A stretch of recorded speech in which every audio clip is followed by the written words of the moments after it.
मुंगेर गोलीकांड शायद आपको याद भी ना रहा हो। मुंगेर का वो गोलीकांड जिसकी आग में मुंगेर कई दिनों तक जलता रहा। तत्कालीन मुंगेर एसपी लिपि सिंह पर काफी गंभीर आरोप लगे। लोग तत्कालीन एसपी लिपि सिंह पर कार्रवाई की मांग कर रहे थे। जब मामला ज्यादा बिगड़ता गया तो फिर उन पुलिस अधिकारियों का ट्रांसफर कर दिया गया जिन पर मामले का आरोप लग रहा था। तत्कालीन एसपी रही लिपि सिंह पर आरोप था कि उन्होंने ही गोली चलाने का आदेश दिया था। हालांकि कुछ दिन पहले ही सीआईडी की तरफ से घटना के वक्त मुंगेर की एसपी रही लिपि सिंह को क्लीन चिट दे दिया गया है। हालांकि इसके बावजूद उस गोली कांड की पीड़ित परिवार लगातार सीबीआई जांच की मांग कर रही है। अब हाई कोर्ट की तरफ से इस घटना के दोषी पुलिस कर्मियों पर कड़ी कार्रवाई करने का आदेश दिया गया था, जिसके बाद से 13 पुलिस अफसरों के खिलाफ कड़ी कार्रवाई की गई है। पुलिस मुख्यालय की तरफ से इन मामले की जांच से जुड़े 13 पुलिस अधिकारियों को जिले से बाहर स्थानांतरित कर दिया गया है। जो पुलिसकर्मी पहले से ही दूसरे जिले में पदस्थ है उन्हें भी किसी अन्य जिले में भेज दिया गया है। पूरा मामला किस प्रकार से आगे बढ़ा और किस प्रकार से केस की सुनवाई हो रही है, आज आपको ये सारी जानकारी देंगे।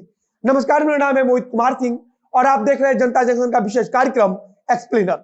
आज से कुछ दिन पहले सीआईडी की तरफ से मुंगेर की तत्कालीन एसपी रही लिपि सिंह को जब निर्दोष बताया गया था, उसी समय से मुंगेर गोलीकांड की चर्चा फिर शुरू हो गई थी। सीआईडी का कहना है कि जिस युवक अनुराग की मौत इस गोलीकांड में हुई थी, उसे गोली पुलिस ने नहीं बल्कि भीड़ में ही शामिल एक युवक ने चलाई थी। सीआईडी इस मामले में उस व्यक्ति से पूछताछ कर रही है जिसके पास से अनुराग का मोबाइल बरामद हुआ था। उस व्यक्ति ने जो बयान दिया है उसके मुताबिक अनुराग को गोली उसी के बगल में खड़े एक व्यक्ति ने मारा था। जिस व्यक्ति के पास से मोबाइल बरामद हुआ था उसके अनुसार उस दिन भीड़ में से एक व्यक्ति ने अपनी कमर से पिस्तौल निकाला था और अनुराग पर गोली चला दी थी। एक तरफ सीआईडी इस मामले को एक दबंग नेता से भी जोड़कर चल रही है तो दूसरी तरफ प्रेम प्रसंग पर भी उसकी जांच चल रही है। जो मोबाइल फोन बरामद हुआ है उसके कॉल डिटेल्स को खंगालने पर यह जानकारी मिली है कि किसी लड़की के साथ भी अनुराग बातचीत कर रहा था। हालांकि वह लड़की कौन है इसका अब तक कोई अता पता नहीं चला है। सीआईडी की तरफ से यह सारे दावे किए जा रहे हैं तो दूसरी तरफ पीड़ित परिवार इन सारे दावों को खारिज कर रहा है। परिवार का अभी भी कहना है कि किसकी गोली से अनुराग की मौत हुई थी यह बात मुंगेर का हर एक नागरिक जानता है। उनका इशारा पुलिस और प्रशासन की तरफ है। अनुराग के परिजनों का साफ तौर पर कहना है कि सीआईडी जांच पर उन्हें बिल्कुल भरोसा नहीं है। वे चाहते हैं कि सीबीआई जांच हो। पिछले सप्ताह में सुनवाई के दौरान हाई कोर्ट की तरफ से कहा गया था कि अनुराग के परिवार को 10 लाख रुपया मुआवजा तुरंत दिया जाए। इसके अलावा उच्च न्यायालय में सीआईडी से कहा गया था कि 4 सप्ताह के अंदर इस जांच की रिपोर्ट पेश की जाए। उसी आदेश में हाई कोर्ट ने उन पुलिसकर्मियों के ट्रांसफर का आदेश दिया था जो इस मामले से जुड़े हैं और अब उसी आदेश पर यह एक्शन लिया गया है।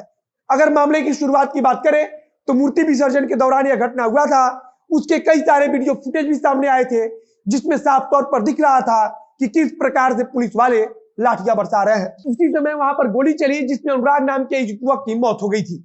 पहले तो पुलिस की तरफ से साफ इनकार किया गया कि वहां पर कोई फायरिंग की गई है, लेकिन जल्द ही इस चीज का प्रमाण मिल गया कि वहां पुलिस ने फायरिंग की थी। हालांकि कहा गया कि पुलिस की तरफ से हवाई फायरिंग की गई थी, लेकिन वहां मौजूद लोगों का आरोप था कि पुलिस की तरफ से गोली चलाई गई जिसमें अनुराग की मौत हुई और उसी कारण से कई लोग गंभीर रूप से घायल भी हो गए।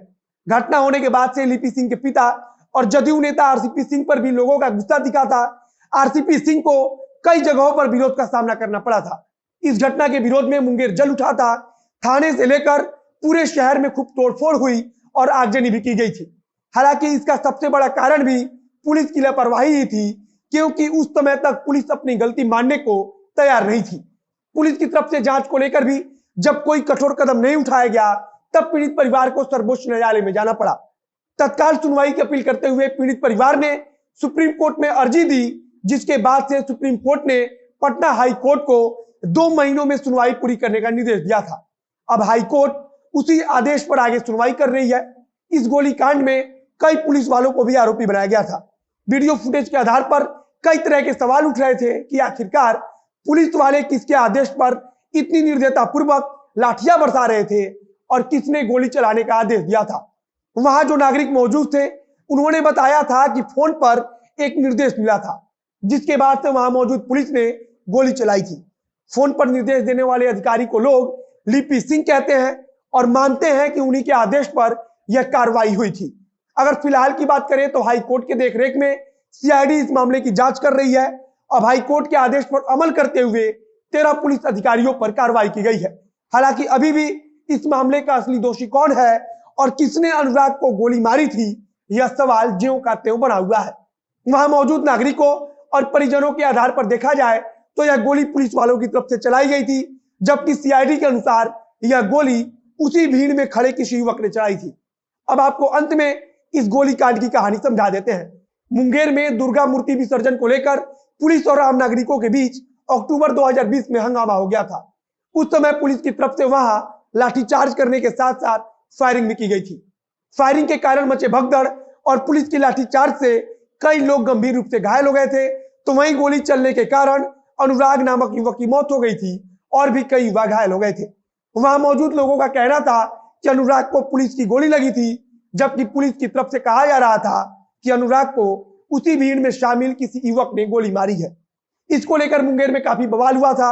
वहीं हाई कोर्ट ने सुनवाई के दौरान पुलिस जांच को लेकर सख्त नाराजगी भी जाहिर की थी, जिसके बाद यह साफ हो गया कि पुलिस की तरफ से जांच को लेकर कहीं ना कहीं लापरवाही बरती गई थी। फिलहाल असली दोषी कौन है, इसका अभी तक कोई अता पता नहीं चल पाया है। उम्मीद है कि अनुराग के साथ साथ उस गोलीकांड में घायल अन्य युवक और उनके परिजनों को जल्द से जल्द न्याय मिलेगा। वीडियो को शेयर कीजिए, फेसबुक पर देख रहे हैं तो पेज को लाइक कीजिए, यूट्यूब पर देख रहे हैं चैनल को सब्सक्राइब कीजिए। बाकी जनता जंक्शन बिहार के नाम से हमारा एक नया पेज बना है, उस पेज को खोलिए और उसे भी लाइक और फॉलो कीजिए। कैमरे के पीछे खड़े अंबुश आनंद और मैं मोहित कुमार सिंह। धन्यवाद।